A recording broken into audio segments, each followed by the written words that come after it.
here my new Airfix Lancaster. It's the BIII special Dambusters edition. So this is the one that carried the bouncing bomb on the famous Dambusters raid, the Operation Chastise raid, and this is the recent gift set A50138, and this was a Christmas present to me from my sister. So it includes the Dambusters version of the Lancaster with a set of paints and glue and so on. So this is the new box art. It includes the 70th anniversary Dambusters logo from probably from 2013. So this is quite an old kit. It includes the 617 Squadron style logo, and the new box art, which is computer generated, shows the aircraft after having dropped the bomb and the dam has been breached. So AGJ, that means this aircraft isn't the one that's in the box, because I don't think Guy Gibson's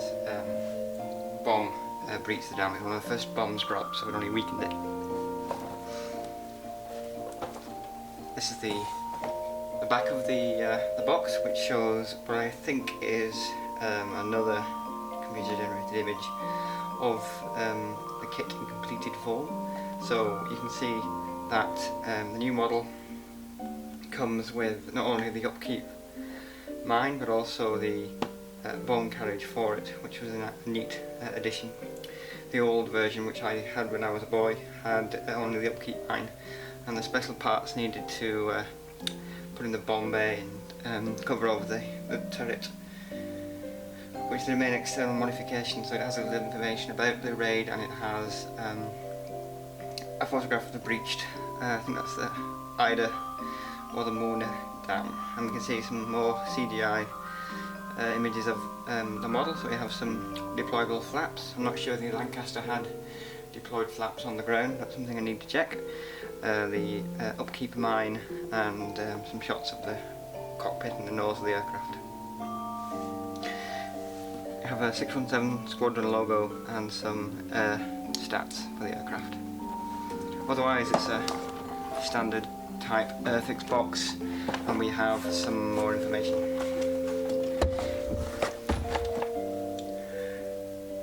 Now, usually Airfix now uses the type of box which is a two-part box with a slide-on lid. Now, this gift set doesn't have that. This gift set has an end-opening box, which means that the box is susceptible to being crushed if you stack it up with other boxes or place anything on top. Having said that, it is made of fairly thick cardboard, unlike the Rebel kits. I think the edges here are actually corrugated cardboard, which means that it shouldn't collapse too easily, although that it remains a risk. So inside we have parts and the instructions, and we have a bag of paints and glue and paint brushes. I mean, these obviously are the cheap paints, the acrylic paints you get with a gift set, and so they're not the best quality. And you've got obviously cement, polycement type tube glue, which isn't as good as the liquid type glue for accurate gluing. We have two cheap paint brushes as well, which are possibly useful for figure painting and internal painting, but obviously not really the kind of thing you need for external painting. For that you need a flat chisel type brush. So first, a quick look at the instructions. We have this is a special set of instructions which comes with the gift set, which is something that Airfix didn't used to do. It seems to be doing more recently, which means that the instructions are specific to the not only the parts you get and the transfers you get in the gift set, which is only one option of transfers, which is in this version it's Guy Gibson's aircraft. But it also means that all the paint numbers which are in the instructions are limited to the paints that you get in the set, which means that you might need to do some more research about accurate colours, because obviously it's limited in the number of paints it includes, and also the Airfix colour, the umbrella paints might not be the exact colours that you need. So bear that in mind. It includes some history of the aircraft in English and French.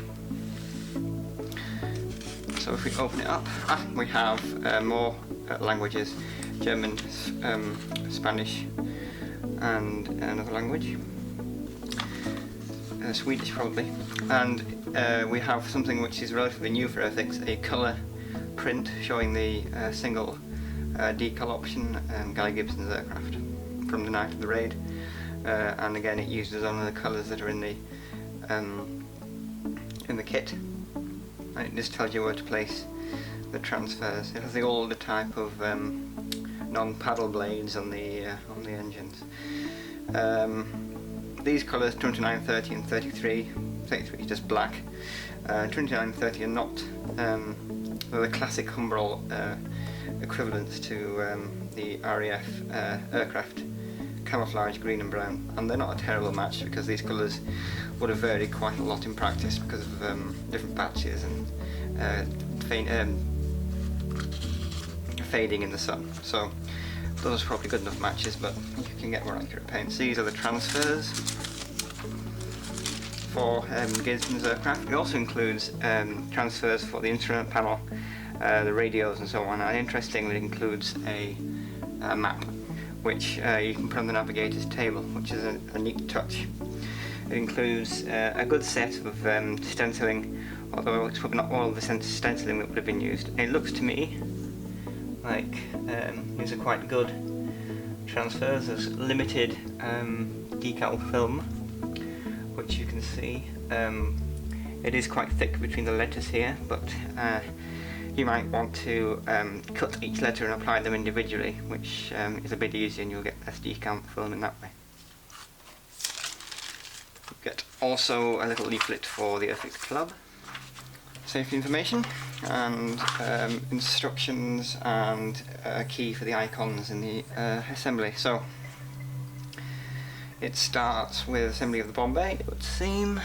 Looks like the bomb bay is much more detailed than it used to be. It seems to have a representation of the framing, and it requires what seems to be filing rather than drilling to change the bomb bay to accept the upkeep. Mine. We have, then moving on to the cockpit, we have the pilot seat, representation of the pilot, and I think the face of the pilot is that of an Airfix employee. I think there is only one figure in this kit for the pilot. There are no other figures, which I think the old Airfix Lancaster used to have more than one, but I can't remember. So we move on to assembly of the fuselage. So we paint the interior. We have quite a good representation of different seats and panels for the bomb aimer and the navigator's desk, and I think the wireless station, and we have spars, wing spars to attach the wings, which hopefully should result in a nice strong join. We have a representation of interior detail, including quite interesting ribs and spars inside the undercarriage bay, which is more detail than I used to have, that's for sure. And I think about as much detail as we have in the other Rebel Lancaster, the updated version of that. The old version of the Rebel Lancaster is from 1960s, I think. It's very old. I used to have that also when I was a kid. We have the construction of the tail and the engines. We have some interior detail for the radiators, the chin radiators on the engines. Nacelles being attached. Again, good detail for the interior. The undercarriage legs, you have the option of assembling this gear up or gear down. Obviously for the gear up version you'd require a stand, and I don't think this includes a stand, but they are available. You could make a simple one. You'd have to adapt some kind of fitting for the stand to enter the fuselage, which I don't think is provided. They used to include a slot for the Airfix stands on the very old Airfix models. Often these were worn out, and the molds are worn out, and you couldn't really get a stand to fit in the slot. So we have the option for the flaps, which are optionally open or closed. Again, you'd have to check whether the flaps droop on a Lancaster when it's parked, or obviously it could be set for flaps down if it has just landed or if it's in flight. Again, building the tail and putting in the specific upkeep parts, which are, it does give the option for drilling holes for the stand and making a slot here, so that is useful. And we have the specific upkeep brackets and representation of the gear chain that went to the motor, which is contained in this extra fairing. There's a motor. The turrets and the volume position. We have we have a good representation of the turret, but there's no gunner included. And actually, during the raid, the gunners would have been providing fire towards the anti-aircraft positions. So, if you wanted it to model it during the raid in flight, you would have to put a little figure in there. The propellers, we have a three-part canopy with the bubbles sticking out the sides, which allows them to be moulded more easily. You couldn't mould this as one part with the bubbles because the mould couldn't open if it had these bubbles. The propellers go on. It is not mentioned whether the propellers will be fixed by gluing. I would generally not fix them by gluing and allow them to spin, which makes them less likely to be damaged in my experience. We have the construction of the bomb trolley and the mine itself, and fitting the mine, which you can obviously have it on the trolley or attached to the aircraft. Options for the stand and for the elevator actuators and the actuators, or balance horns rather, for the ailerons, and a blank page for notes and a blank page. Okay, first look at the parts. The main parts for Lancaster all seem to come on fairly large sprues because it's a relatively large aircraft for 1/72nd. So the first sprue we have here is the left fuselage, what looks like the port fuselage, and what looks like the starboard wing. And we have excellent, well, fairly heavy panel lines on these. For 1/72nd, they tend to be have to be over scale, and the surface texture isn't very smooth. It's quite rough, which assists with painting. And obviously, these aircraft didn't have super smooth paint. They tended to have matte paints, so getting a shiny finish, a gloss finish, isn't so important. You only need a mirror finish plastic if you were doing a natural metal finish on a Mustang or a B29 or something like that. Looks like there's a fabric effect on the ailerons. I think that might be better done. I don't know if that would survive through the paint unless you're doing a very thin coat sprayed on there, but I think that might be better represented by having a slightly different shade of colour on the ailerons, which are fabric covered, to suggest the different material and doping that you'd have on those parts. You have the tail, the rudders, the tail and elevators here, and you have on the wheels, you have weight on wheels. So if you were doing a version of a plane that was coming to land with wheels down, you would have to substitute those perhaps for, if you have the old kit, the wheels from that or some other wheels, because obviously the wheels wouldn't have the weight on them if they were in flight.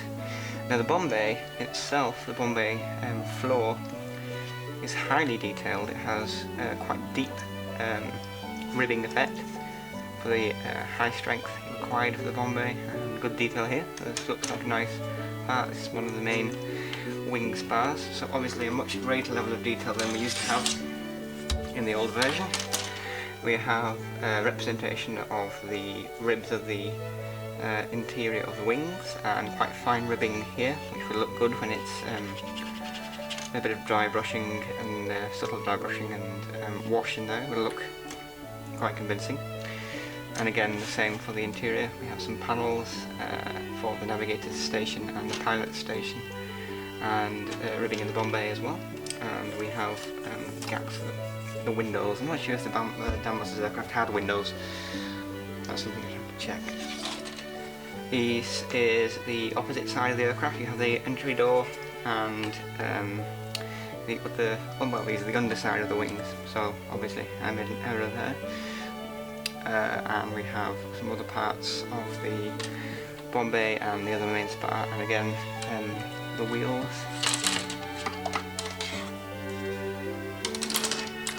The representation of the flight engineer's panel, which I think is achieved with a decal transfer, and again quite fine interior detail, which will look good when properly treated.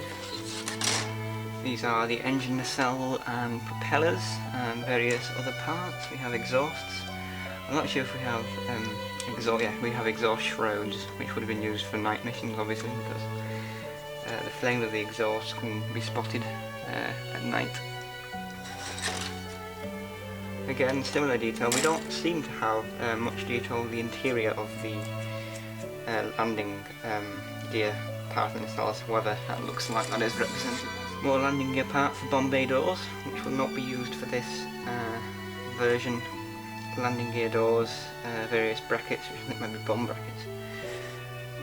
It doesn't come with bombs. I'm not sure the old Airfix did. It did come with bombs, I remember now. I'm not sure if the normal version of this Lancaster kit comes with bombs, or they're available anyway as a separate piece. There's the pilot. This is the final large sprue, which includes the undercarriage bay parts, which you can see are much more detailed than the old one. You've got representation of ribbing, you've got some tank detail and some wiring for the back and the front of the nacelle. All in all, this is a much greater standard, that's for sure, than the old one. We have representations of the bomb aimer's seat or navigator's seat, perhaps it's the engineer's seat, and turret parts. This is the special part for the chastised version, the Dambuster version, special sprue. It includes the parts for covering the Bombay, the gun, the bomb carriage, the mine itself, and the blanking plate for the top turret, which was removed to save weight. Wheels for the trolley, which looks fairly detailed. It has, I have to check photographs to see if it is the one that was used. And we have the gear drive for the mine, which you can't see. I think it might have been a band rather than a motorcycle type chain. And we have a representation of the, I think the electric motor which is used to spin up the mine. So quite good detail for these. Sometimes you get a quite different quality. I remember my old, the old version I had when I was a boy.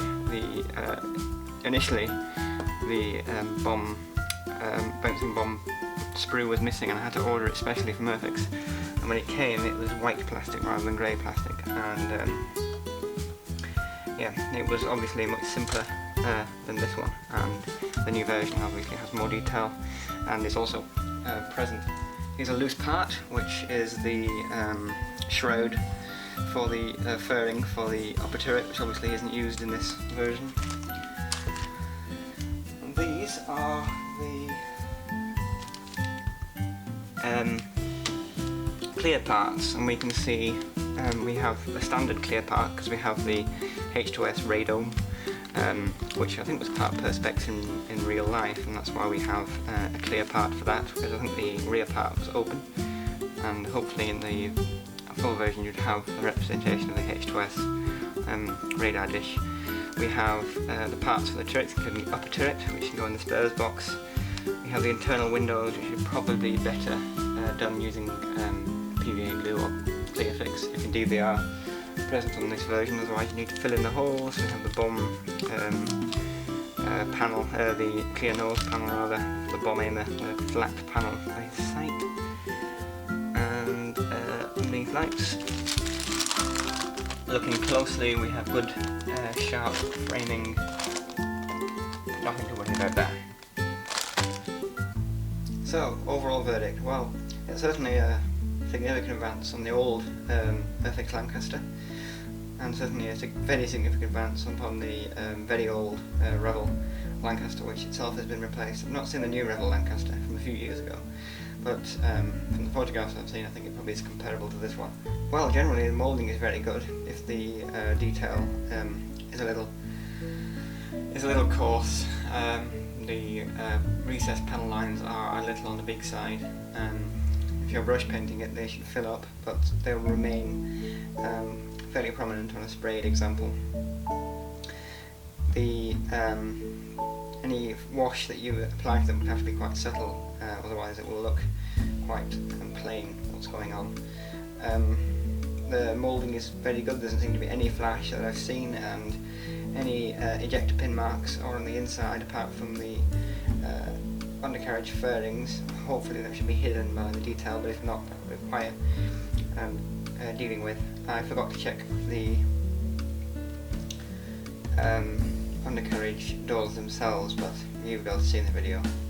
So generally I think it's a very good model for quite a little price. You can get this pretty cheaply, maybe about £10 if you can find this gift set new, but for other options you can get different decals or aftermarket ones, or you can find the official non-Giftset, which I think comes with decals for other aircraft than Gibson's.